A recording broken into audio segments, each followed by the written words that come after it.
या घडीची सगळ्यात मोठी बातमी, सुप्रीम कोर्टात सुनावणी सुरू आहे। शिवसेना पक्ष आणि चिन्ह या संदर्भात एक अत्यंत महत्त्वाची सुनावणी सुप्रीम कोर्टामध्ये सुरू आहे आणि गोगावलेंची पक्षाच्या प्रतोदपदी राज्याच्या बाहेर निवड झाली असे ठाकरेंचे वकील यांनी युक्तिवाद केलेला आहे। तर गोगावलेंची निवड कशी होऊ शकते असा प्रश्न कोर्टामध्ये ठाकरेंच्या वकिलांनी उपस्थित केलेला आहे। तर उद्धव ठाकरेंनी बोलावलेल्या बैठकीला आमदार अनुपस्थित राहिले, हा सुद्धा महत्त्वाचा मुद्दा यात मांडण्यात आलेला असून विधिमंडळ पक्षातील एखादा गट हा प्रतोद बदलू शकत नाही असा युक्तिवाद ठाकरेंच्या वकिलांनी या सुनावणीच्या दरम्यान कोर्टामध्ये केलेला आहे। तर सामूहिक पद्धतीने पक्ष सदस्यत्व सोडण्याचा हा प्रकार होता, हे सुद्धा ठाकरेंच्या वकिलांनी या सुनावणीच्या दरम्यान युक्तिवादाच्या दरम्यान नमूद केलेला आहे। तर आपण पाहतोय शिवसेना पक्ष आणि चिन्ह याच्यावर अत्यंत महत्त्वाची अशी सुनावणी सुरू आहे। या सुनावणीला सुरुवात झालेली आहे आणि गोगावलेंची निवड होऊच कशी शकते प्रतोद म्हणून असा सवाल सुद्धा विचारण्यात आलेला आहे। सुशांत सावंत आमचे प्रतिनिधी आमच्या सोबत आहेत। सुशांत, गोगावलेंच्या प्रतोद पदाच्या संदर्भातला एक महत्त्वाचा युक्तिवाद करण्यात आलेला आहे या सुनावणीच्या दरम्यान, काय अपडेट्स? अगदी खरं, आपण जर बघितला तर युक्तिवाद सुरू आहे आणि कपिल सिब्बल महत्वपूर्ण मुद्दे जे आहेत त्या युक्तिवादा दरम्यान मांडताना आपल्याला पाहायला मिळतात। भरत गोगावले यांची जी नियुक्ती करण्यात आली त्या नियुक्तीला कुठेतरी आक्षेप जो आहे तो कपिल सिब्बल यांनी घेतलेला आहे। आपण बघितलं असेल तर त्यांनी कपिल सिब्बल यांनी काही महत्वपूर्ण मुद्दे या दरम्यान मांडलेले आहेत। त्यांचं म्हणणं आहे की महेश शिंदे यांची स्वाक्षरी पहा, त्यात काही गंभीर तफावत आणि विसंगती होती। 22 जून रोजी उद्धव ठाकरे यांनी पक्षाची एक बैठक बोलावली होती आणि जारी करण्यात आलेल्या नोटिसांमध्ये हे स्पष्ट करण्यात आलं होतं की बैठकीला उपस्थित न राहिल्यास 10व्या अनुसूचीनुसार पक्षांतर बंदी जो आहे तो कायदा लागू होऊ शकतो। आमदारांनी उपस्थित आणि यावेळी आमदारांनी उपस्थित राहण्यास जो आहे तो नकार दिल्याचं कपिल सिब्बल यांनी सांगितलेलं आहे। मात्र अध्यक्षांच्या भूमिकेवर देखील त्यांनी कुठेतरी आक्षेप घेतलेला आहे। अध्यक्षांनी असा निर्णय दिला की बैठकीला उपस्थित राहण्यास नकार देणे म्हणजे अपात्रता ठरत नाही, ती केवळ असंतोषाची अभिव्यक्ती आहे असं देखील म्हणतात। त्यामुळे कुठेतरी कपिल सिब्बल जे आहे ते ठाकरेंची बाजू मांडताना आपल्याला पाहायला मिळतात। मुळात आपण जर बघितलं असेल तर ज्यावेळी हे बंड पुकारण्यात आलं होतं, एकनाथ शिंदेचे आमदार त्यांच्यासोबत गुवाहाटीला गेले आणि भरत गोगावले यांची जी नियुक्ती आहे ती दुसऱ्या राज्यात झालेली होती, त्यामुळे त्या नियुक्तीला देखील त्यांनी आक्षेप या ठिकाणी घेतल्याचं बघायला मिळतंय। कपिल सिब्बल आणखी या ठिकाणी घेतल्याचं बघायला मिळतंय। कपिल सिब्बल आणखी त्यांच्या युक्तिवादात काय म्हणतायत की उद्धव ठाकरे यांच्या नेतृत्वाखाली 2013 आणि 2018च्या घटनेनुसार निवडणुका लढवल्या गेल्या आणि त्या जिंकल्या देखील गेल्यात। 2014 लोकसभा निवडणुकीत उद्धव ठाकरेंच्या शिवसेनेला 18 जागा जिंकता आल्यात। 14 मध्ये विधानसभेत 63 जागा जिंकला। हा संपूर्ण दाखला जो आहे तो त्यांनी या वेळी सुनावणी दरम्यान दिलेला आहे आणि या संपूर्ण कालावधीमध्ये उद्धव ठाकरे यांनीच पक्षप्रमुख म्हणून जबाबदारी सांभाळली। निवडणूक चिन्ह आदेशाच्या परिच्छेद 15 अंतर्गत पक्षाची घटना वैध आहे की अवैध हा ठरवण्याचा अधिकार निवडणूक आयोगाला नाही। तरीही 2013 आणि 2018ची घटना नोंदणीवर उपलब्ध नाही, असे अनेक मुद्दे जे आहेत ते कपिल सिब्बल यांनी यावेळी मांडलेले आहेत। मात्र त्यांचा प्रामुख्याने हाच मुद्दा होता की जी निवड आहे, एकनाथ शिंदे यांची जी गटनेतेपदी निवड झाली होती त्या निवडीवर त्यांनी भाष्य केलेलं आहे। त्याचसोबत भरत गोगावले यांची जी निवड झालेली आहे ती अवैध असल्याचं त्यांचं म्हणणं आहे। त्यामुळे आता आपण बघितलं असेल तर युक्तिवाद सुरू आहेत। कपिल सिब्बल त्यांची बाजू जी आहे ती मांडत आहेत। त्यामुळे अर्थात आता सुनावणीकडे सगळ्यांचं लक्ष लागलेलं आहे। आपण जर पाहिलं असाल तर मागील 3 वर्षापासून ही सुनावणी जी आहे ती सुरू आहे। आता ही सुनावणी अंतिम टप्प्यात आलेली आहे। कपिल सिब्बल एक एक मुद्दे जे आहेत ते मांडत आहेत। कशा पद्धतीने या संपूर्ण नियुक्तीवरच त्यांनी आक्षेप घेतल्याचं आपल्याला बघायला मिळतंय। नक्कीच सुशांत, ज्या प्रकारे कपिल सिब्बल यांची नियुक्ती करण्यात आली होती खरं तर ठाकरे गटाची बाजू मांडण्यासाठी आणि सिब्बल यांच्या रूपाने एक मोठा वकील मिळालेला आहे आणि त्यामुळे ठाकरे गटाच्या विजयाचे चान्सेस किती असावेत? आपण जर बघितलं असाल तर कपिल सिब्बल जे आहेत ते बाजू मांडताना पाहायला मिळतात। अर्थात निकाल जो आहे तो सर्वोच्च न्यायालय काय देतो याकडे सगळ्यांचं लक्ष लागलंय। मात्र जी निवड झाली त्या निवडीवरच कुठेतरी कपिल सिब्बल यांनी बोट ठेवलेलं आहे। ज्या पद्धतीने निवड करण्यात आली, कुठलाही कायदा पाळण्यात आला नसल्याचं त्यांनी सांगितलंय। कपिल सिब्बल आणखी म्हणतात की आपल्या लोकशाहीच्या भविष्याच्या दृष्टीने आता हा महत्वाचा प्रश्न आहे। प्रातिनिधिक लोकशाहीच्या चौकटीत अशा प्रकारचे कृत्य किंवा कारवाई मुळी परवानगी देण्यायोग्य आहे का असं देखील सवाल त्यांनी उपस्थित केलेला आहे. त्यामुळे याचा निर्णय जो आहे तो कोर्टाला घ्यावा लागेल असं ते म्हणतात. प्रत्येक घटना जी आहे ते वाचून दाखवताना आपल्याला बघायला मिळतं. त्यासोबत त्यांचे असं देखील म्हणणं आहे सुनावणी दरम्यान की आपल्या देशाच्या राजकीय व्यवस्थेवर याचे अत्यंत दूरगामी परिणाम होणार आहेत. आता ही पद्धत सर्वत्र सर्रास वापरली जात आहे आणि लोकशाही मूल्याचे रक्षण कसं करायचं याचा निर्णय आता तुम्हालाच घ्यावा लागेल असं कपिल सिब्बल जे आहे ते न्यायाधीशांना सांगताना पाहायला मिळतात. त्यामुळे कपिल सिब्बल हे देखील सांगतायत की हा निकाल जो आहे तो निकाल पुढे सर्वत्र लागू होणार आहे. उद्या कोणी उठेल, पक्षांतरबंदी पक्ष फोडेल आणि त्यानंतर पक्ष आपल्या ताब्यात घेईल, हे असं चालणार नाही. असे अनेक मुद्दे जे आहेत ते कपिल सिब्बल जे आहेत ते सुप्रीम कोर्टामध्ये मांडताना पाहायला मिळतात. आपण जर मगाशी मी म्हटल्याप्रमाणे ज्यावेळी विधानसभा अध्यक्षांनी सुनावणी घेतली त्या सुनावणीवर देखील कपिल सिब्बल यांनी बोट ठेवल्याचं पाहायला मिळतंय. जी सुनावणी अध्यक्षांनी दिली त्यावर देखील त्यांनी बोट ठेवलेलं आहे आणि काही महत्वाचे तांत्रिक मुद्दे जे आहेत ते या दरम्यान कपिल सिब्बल मांडताना पाहायला मिळतात. आता अर्थात निकाल कोणाच्या बाजूने लागेल हे सर्वोच्च न्यायालय ठरवेल. मात्र कपिल सिब्बल जे आहेत ते प्रत्येक मुद्दा जो आहे तो कशा पद्धतीने या चुकीच्या पद्धती घडत गेल्या हे सांगण्याचा प्रयत्न करतायत. नक्कीच सुशांत, एकतर तू म्हणालास त्याप्रमाणे आमदार अपात्रता प्रकरण हा एक महत्त्वाचा मुद्दा या सुनावणीमधला आणि दुसरी गोष्ट म्हणजे पक्ष आणि चिन्ह हा आणखी एक महत्त्वाचा मुद्दा. तर या दोन्ही बाबींचा विचार केला तर या सगळ्या संदर्भात आत्तापर्यंत जो जो युक्तिवाद झाला होता त्या संदर्भातला सारांश. आपण स्नेहा बघितला असाल तर आमदार अपात्रचा निर्णय असेल किंवा आता चिन्हाचा निर्णय अर्थात विधानसभा अध्यक्षांनी जो निर्णय आहे तो एकनाथ शिंदेच्या बाजूने दिला होता आणि त्यानंतर उद्धव ठाकरेंची शिवसेना सुप्रीम कोर्टात गेली होती. अर्थात हा निर्णय जो आहे तो निर्णायक ठरणार आहे यासाठी की या निर्णयानंतर महाराष्ट्राचं राजकारण जे आहे ते 360 डिग्री फिरणार आहे. त्यामुळे अर्थात सुप्रीम कोर्ट नेमका काय निर्णय घेते हे बघणं महत्वाचं ठरणार आहे. मात्र ज्या पद्धतीने आपण पाहिलं असेल तर ऑपरेशन टायगर झालं, जे 3 वर्षापूर्वी ऑपरेशन टायगर करण्यात आलं होतं आणि या ऑपरेशन टायगरची प्रमुख भूमिका जी आहे ती एकनाथ शिंदेनी बजावली होती आणि त्यानंतर खऱ्या अर्थानं या कोर्ट कचेऱ्या आणि सगळ्या गोष्टी सुरू झाल्यात. विधानसभा अध्यक्षांच्या समोर सुनावण्या पार पडल्या. मात्र आता कपिल सिब्बल जे आहेत ते सुप्रीम कोर्टात बाजू मांडतायत. कशा पद्धतीने भरत गोगावले यांची निवड जी आहे ती योग्य नव्हती, कशा पद्धतीने ज्यावेळी उद्धव ठाकरे यांनी बैठक बोलावली होती त्या बैठकीला आमदारांनी यायला नकार दिला, त्यांच्यावर कारवाई होणं हे बंधनकारक होतं. मात्र तसं होताना दिसलं नाही. उलट विधानसभा अध्यक्षांनी जो निर्णय घेतला त्यावर देखील नाराजी जी आहे कपिल सिब्बल यांनी व्यक्त केल्याचं आपल्याला बघायला मिळतंय. त्यामुळे अर्थात आता न्यायाधीश जे आहेत ते कपिल सिब्बल यांचं म्हणणं ऐकून घेत आहेत. त्यानंतर अर्थात एकनाथ शिंदे यांच्या शिवसेनेचे वकील देखील म्हणणं मांडतील. मात्र आता जी सुनावणी जी आहे ती आता अंतिम टप्प्यात आहे. अर्थात चिन्ह कोणाला मिळणार याचा निर्णय सर्वोच्च न्यायालयाचा असला तरी देखील कपिल सिब्बल उद्धव ठाकरे यांच्या बाजू जी आहे ती त्यांच्या पक्षाची मांडताना आपल्याला बघायला मिळतात सुप्रीम कोर्टात.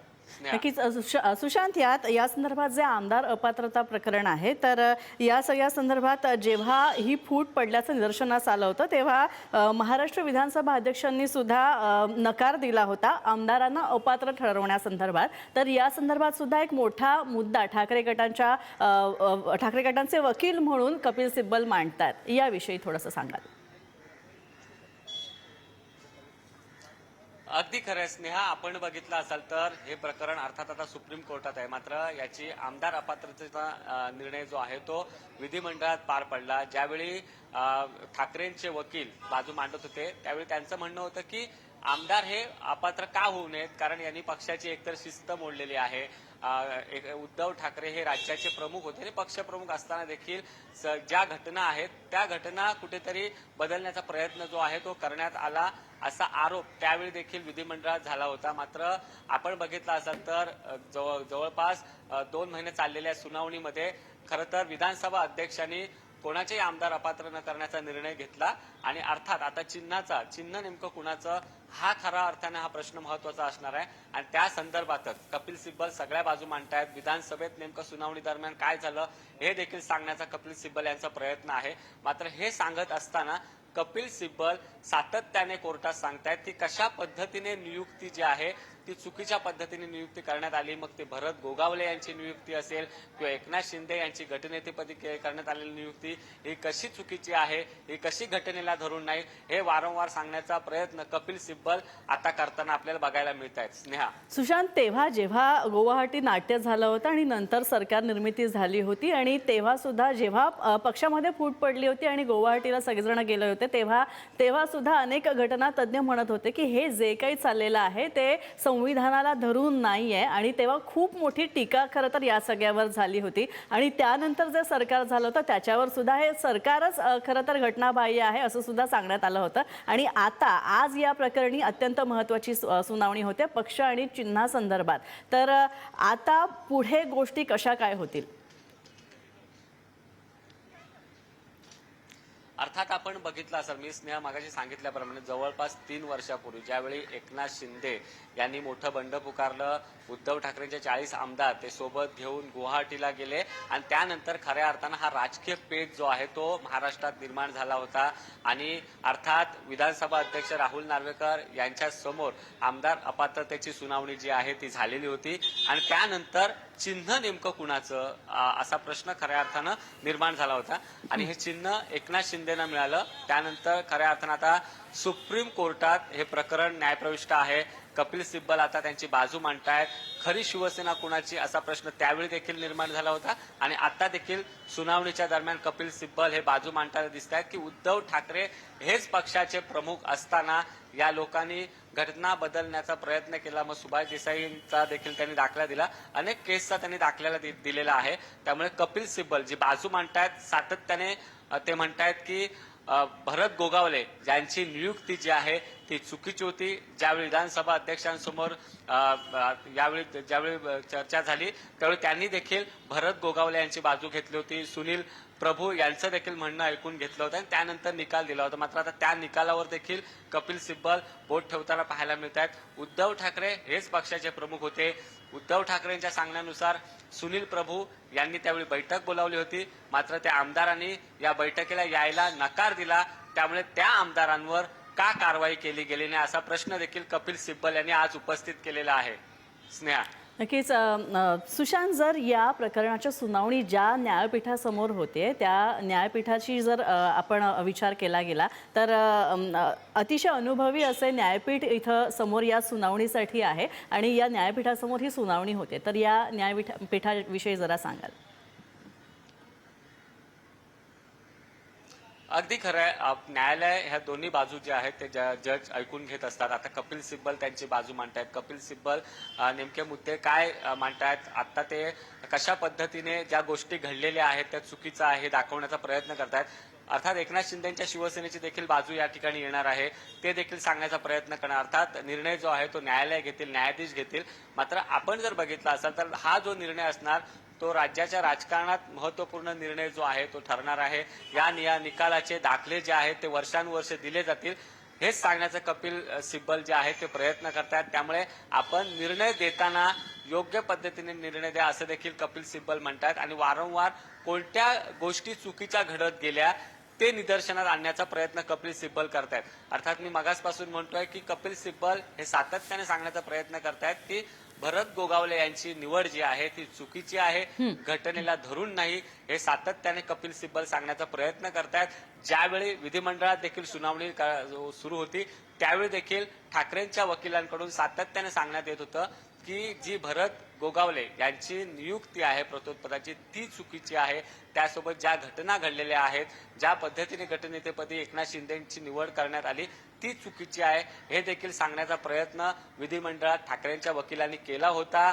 आमदार अपात्र का करता येणार नाही असा प्रश्न देखील ठाकरेंच्या वकिलांनी त्यावेळी विधिमंडळात केला होता आणि आज तोच प्रश्न कपिल सिब्बल देखील मांडताना पाहायला मिळतात. कारण उद्धव ठाकरे हे पक्षाचे प्रमुख असताना, त्यांनी आदेश दिलेले असताना ठाकरेंचे हे आमदार जे आता एकनाथ शिंदेसोबत गेले ते बैठकीला गैरहजर राहिले. त्यामुळे त्यांच्यावर देखील कारवाई व्हायला हवी होती पण ती झाली नाही असं कपिल सिब्बल म्हणतायत.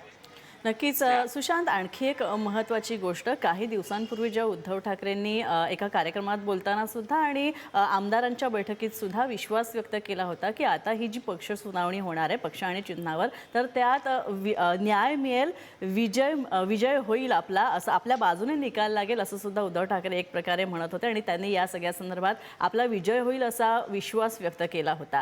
तर आता ज्या प्रकारे सुनावणी सुरू आहे आणि ज्या प्रकारे ठाकरेंचे वकील कपिल सिब्बल बाजू मांडतात, अर्थात कपिल सिब्बल यांचं नाव या क्षेत्रातलं मोठं आहे आणि ज्या प्रकारे ते जोरदार युक्तिवाद करतात त्या प्रकारे पुढची तुला काय पुढची शक्यता दिसते? कदाचित ठाकरेंच्या बाजूने निकाल लागू शकेल आणि आज निकाल लागू शकेल. स्नेहा, आत्ता एक महत्वाची अपडेट येते. कपिल सिब्बल यांनी महत्वपूर्ण मुद्दा जो आहे तो मांडलेला आहे. कपिल सिब्बल म्हणतायत की समजा एखाद्या राजकीय पक्षाच्या आमदारांचा एक गट केवळ तो बहुमतात आहे म्हणून राजकीय पक्षाच्या पदाधिकाऱ्यांना हटवण्यासाठी ठराव मंजूर करतो आणि त्या अनुषंगाने काही पूर्वनियोजित कृत्य करता येतात असं त्यांनी म्हटलेलं आहे. त्यासोबत ते राजकीय पक्षाच्या पदाधिकाऱ्यांना पदावर हटवू शकत नाहीत असं कपिल सिब्बल जे आहेत ते सांगताना पाहायला मिळतात. त्यामुळे निकाल काय येईल हे न्यायालय ठरवेल. मात्र आपण बघितलं असेल तर कपिल सिब्बल जी बाजू मांडतायत त्यामध्ये ते म्हणतायत की सर्वोच्च न्यायालयाने स्पष्ट केल्याप्रमाणे सदस्यत्व स्वेच्छेने सोडणे हे व्यक्तीच्या वर्तनावरून निश्चित केले जाते, त्यासाठी इतर कशाची गरज नसते, हेच आम्ही सिद्ध करू इच्छितो असं देखील कपिल सिब्बल या ठिकाणी सांगताना पाहायला मिळतात. पुढे ते म्हणतायत की सर्व एकत्र मुंबईहून सुरत आणि नंतर गुवाहाटीला गेले, त्यानंतर ठराव मंजूर केला आणि कोणालाही कोणतीही सूचना दिली नाही. जो ठराव मंजूर करण्यात आला त्यावर कपिल सिब्बलांचं मत आहे की जो ठराव मंजूर केला तो सुरत आणि गुवाहाटीत म्हणजे महाराष्ट्राच्या बाहेर जाऊन तो ठराव मंजूर करण्यात आला आणि त्याची पूर्वकल्पना जी आहे ती कुणालाही देण्यात आली नव्हती असं कपिल सिब्बल आता कोर्टात सांगतायत. त्यानंतर कपिल सिब्बल यांनी एक महत्वपूर्ण आणखी एक मुद्दा मांडलेला आहे. तो म्हणजे आपण जर बघितला असाल तर संसदीय लोकशाहीत सर्वात मोठं असं जी न्याय व्यवस्था असते ती असते, त्यामुळे न्यायालयाने सारासार विचार करून निकाल द्यायला हवा असं देखील कपिल सिब्बल म्हणतात. आणि अनेक दाखले या वेळी कपिल सिब्बल देताना पाहायला मिळतात. सर्वोच्च न्यायालयाचं आता म्हणणं आहे की हे अमेरिकेच्या बाबतीत देखील खरं आहे. मात्र कपिल सिब्बल पुन्हा एकदा म्हणतायत की परंतु इंग्लंडकडे पहा, माय लॉर्ड्स कायदा संमत करून एखाद्या कन्झर्व्हेटिव्ह पार्टी लेबर पार्टीच्या सदस्यांशी संपर्क साधते. अमेरिकेत रिपब्लिकन पार्टीचा देखील त्यांनी दाखला दिलेला आहे. असे अनेक दाखले जे आहेत ते कपिल सिब्बल या ठिकाणी देताना पाहायला मिळतात. अर्थात कपिल सिब्बल अनेक मुद्दे म्हणतायत, मात्र त्यामध्ये प्रामुख्याने त्यांचा महत्वाचा मुद्दा आहे की कशा पद्धतीने निवडी ज्या आहेत त्या चुकीच्या केल्या गेल्या, कशा पद्धतीने भरत गोगावले यांची प्रथमपदी निवड करण्यात आली ती चुकीची होती, कशा पद्धतीने सुरत गुवाहाटीला जाऊन नियम बनवण्यात आले आणि त्यानंतर भरत गोगावले यांची नियुक्ती करण्यात आली, त्यामुळे महाराष्ट्राच्या बाहेर जाऊन नियुक्ती केली, हे देखील कुठेतरी चुकीचं असल्याचं कपिल सिब्बल सातत्याने त्यांच्या बाजू मांडताना आपल्याला बघायला मिळतंय. त्यामुळे आपण अर्थात बघितलं असेल तर कपिल सिब्बल हे बाजू मांडतायत कशा पद्धतीने महाराष्ट्रात ज्यावेळी हे स्प्लिट झालं, ज्यावेळी हे फूट पडली उद्धव ठाकरेंच्या शिवसेनेत, त्यानंतर कशा पद्धतीने घटना चुकीच्या घडत गेल्या संपूर्ण, मग तो सुरतला जाण्याचा प्रवास असेल, गुवाहाटी आमदारांना कशा पद्धतीने घेऊन घ्या, याची संपूर्ण माहिती जी आहे ती कपिल सिब्बल सर्वोच्च न्यायालयात देताना आपल्याला बघायला मिळत आहे. नक्कीच. या सगळ्या युक्तिवादावर सुशांत एक मला विचारायला आवडेल की न्यायालयाचंही काही निरीक्षण आहे, तर न्यायालयानं आत्तापर्यंतच्या सुनावणी दरम्यान काय निरीक्षणं नोंदवली आहेत, काय बाजू मांडली आहे, तेही आम्हाला अपडेट्समध्ये सांगाल. स्नेहा, कपिल सिब्बल जी बाजू मांडतायत, अर्थात न्यायालय ती संपूर्ण बाजू जी आहे ती ऐकून घेत आहे आणि अर्थात ज्या ज्या गोष्टी घडलेल्या आहेत त्यावर न्यायमूर्ती बागची यांनी म्हटलंय याची सुरुवात ही प्रातिनिधिक लोकशाहीच्या मान्यतेनुसार होते. तर कपिल सिब्बल म्हणतायत की ते बरोबर आहे. त्यावर सर्वोच्च न्यायालयाचं म्हणणं आहे की हे अमेरिकेच्या बाबतीत देखील खरं आहे. अर्थात अनेक मुद्दे जे आहेत ते न्यायाधीश मांडताना पाहायला मिळतात. न्यायाधीश असं म्हणतात की 10व्या अनुसूचीद्वारे जो गैरप्रकार रोखण्याचा प्रयत्न केला होता त्यामागे एक विशिष्ट उद्देश होता असं देखील न्यायालयाने म्हटलंय. त्यावर कपिल सिब्बल काय म्हणतात स्नेहा, तर माय लॉर्ड्स अनुभवावरून हे सिद्ध झाले आहे आणि अनेक मुद्दे जे आहेत ते या ठिकाणी ते मांडताना आपल्याला बघायला मिळतात.